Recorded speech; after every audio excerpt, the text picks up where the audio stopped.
Welcome to This Explainer. Today we're diving straight into the American Dream First agenda.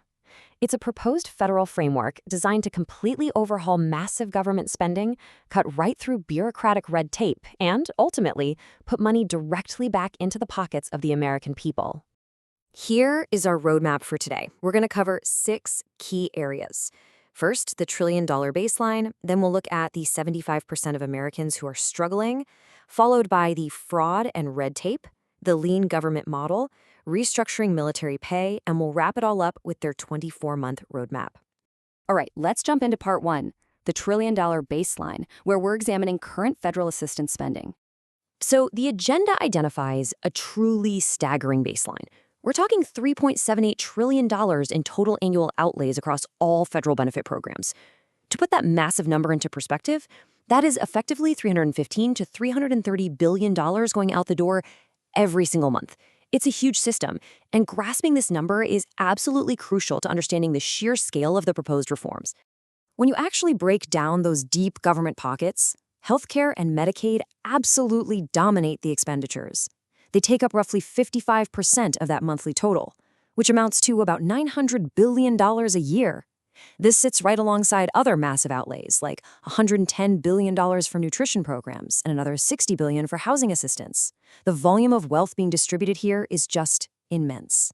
Moving on to part 2, 75% are struggling, focusing on the microeconomic reality of American citizens. And here's where we see a really jarring disconnect. While the federal government is spending almost $4 trillion annually, the deep poverty eligibility ceiling for a struggling family sits at a mere $2,561 a month. That's the absolute maximum income a family can make to qualify for vital assistance. It paints a pretty stark picture of the extreme financial limitations happening right down at the ground level. When you combine the 12% living in deep poverty, the 18% in near poverty, and the 45% at a subsistence level, you get a staggering 75% of the American population living at or below these assistance eligibility thresholds. That's literally 3 out of every 4 people. The agenda argues that this massive majority deserves a government that actually sees them, which establishes their clear mandate for immediate structural intervention. Which brings us to part 3, the fraud and red tape. Essentially the hidden tax on the American public. Looking at annual federal fraud based on oversight data, the spectrum is honestly alarming. It ranges from a conservative documented minimum of $233 billion all the way up to a high-end estimate of $521 billion lost to undetected systemic fraud. The source document insists that this massive systemic failure has to be stopped entirely, not just tolerated as the cost of doing business.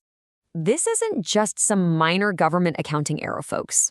If you take the midpoint estimate of $357 billion, the agenda frames the systemic failure as a hidden annual tax. We're talking up to $4,100 being siphoned away from every single American household.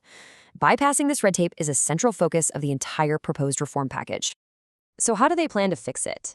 Let's look at part 4, the lean government model, featuring 5 pillars to eliminate bureaucratic waste. To completely bypass all that bureaucracy, this model uses 5 strict pillars to enforce accountability. It kicks off with aggressive auditing to find system leaks. That allows the government to eliminate waste and consolidate redundant programs. Then, after automating compliance, it hits the ultimate goal, reallocating all those recovered savings directly back to the citizens. And here's a crucial detail. Funding this relief requires 0 new deficit spending. Instead, it relies on a self-financing model based on strategic, reciprocal tariffs right at the point of entry. By setting up a dedicated tariff revenue fund, the framework estimates they can capture anywhere between $60 and $200 billion annually, basically treating tariffs as domestic investment tools. Next up, part 5, restructuring military pay, honoring those who serve the nation. Right now, it's a harsh reality that current enlisted pay frequently falls below the federal poverty line for families with dependents.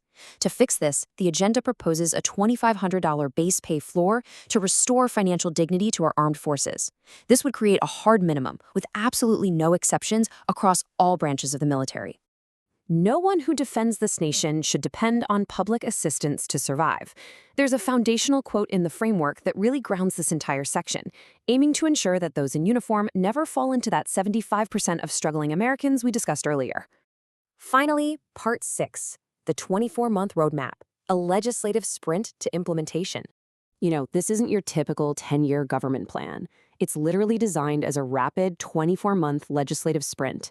It begins with full fraud audits in the first 6 months, moves to a national rollout of a consolidated system by month 18, and achieves total accountability by month 24. That's when over $100 billion is intended to be permanently redirected to verified beneficiaries. So, as we wrap up this explainer, with 75% of the country struggling just to meet subsistence thresholds, we're left with a massive critical question. Will this ambitious 24-month framework actually successfully bypass federal red tape, eliminate hundreds of billions in systemic fraud, and permanently put the American dream back within reach? It's definitely something to think about. Thank you so much for joining me today.